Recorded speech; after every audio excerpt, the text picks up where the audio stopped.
Apakah kalian pernah mendengar apa itu vaksin? Nah, di masa pandemi COVID-19, tentunya kita sering mendengar tentang vaksinasi. Vaksinasi, baik publik maupun swasta, dilakukan di mana-mana. Sudahkah kalian menerima dosis vaksin COVID-19? Bagaimana dengan keluargamu atau orang-orang di sekitar kalian? Apakah mereka sudah divaksinasi?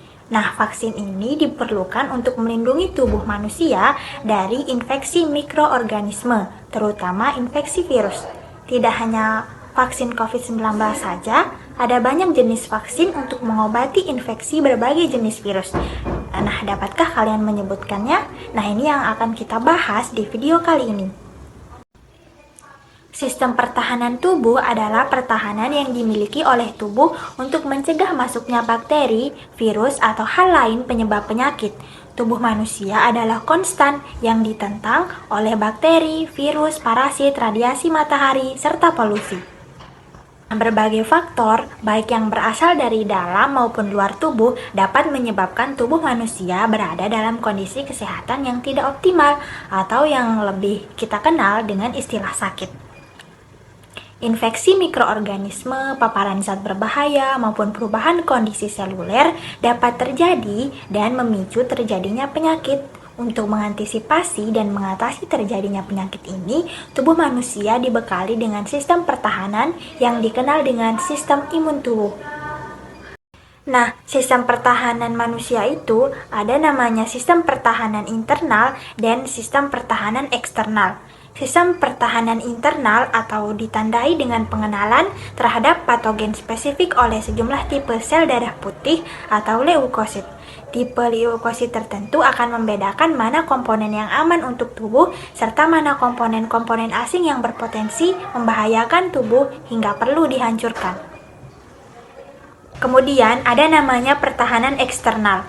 Pertahanan eksternal mencegah patogen masuk ke dalam jaringan tubuh sehingga dapat mengurangi resiko terjadinya gangguan kesehatan lebih jauh. Walau tidak dapat mencegah paparan patogen secara total, namun adanya pertahanan eksternal sangat penting bagi tubuh manusia. Bentuk pertahanan ini dapat berupa pertahanan fisik, kimiawi, dan pertahanan di tingkat sel. Tahukah kalian apa saja kelainan sistem pertahanan dan indikasinya? Yang pertama, ada alergi. Alergi adalah munculnya respon imun berlebih terhadap zat atau kondisi tertentu yang normalnya tidak berbahaya bagi tubuh. Respon yang paling umum adalah dibentuknya histamin oleh leukosit meskipun tidak terjadi infeksi. Reaksi tersebut dapat menimbulkan berbagai gejala seperti pilek, ruam kulit yang gatal, atau bahkan sesak napas. Alergi terjadi karena terlalu sensitifnya sistem imun tubuh.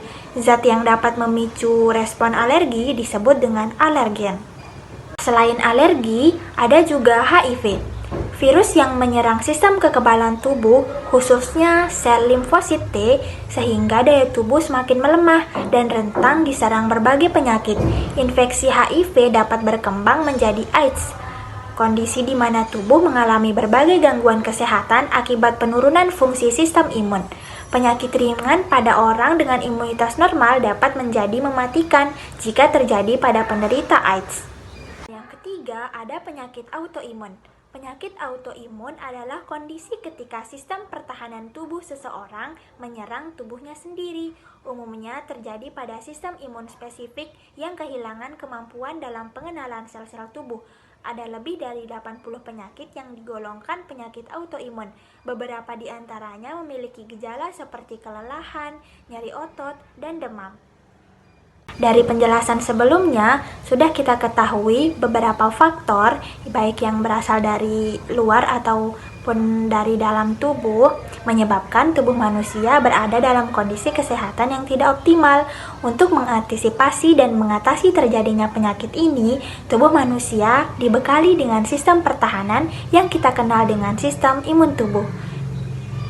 Nah, itu saja materi singkat mengenai sistem imun tubuh atau sistem pertahanan tubuh. Terima kasih sudah mendengarkan. Sampai ketemu di video berikutnya. Terima kasih. Assalamualaikum warahmatullahi wabarakatuh.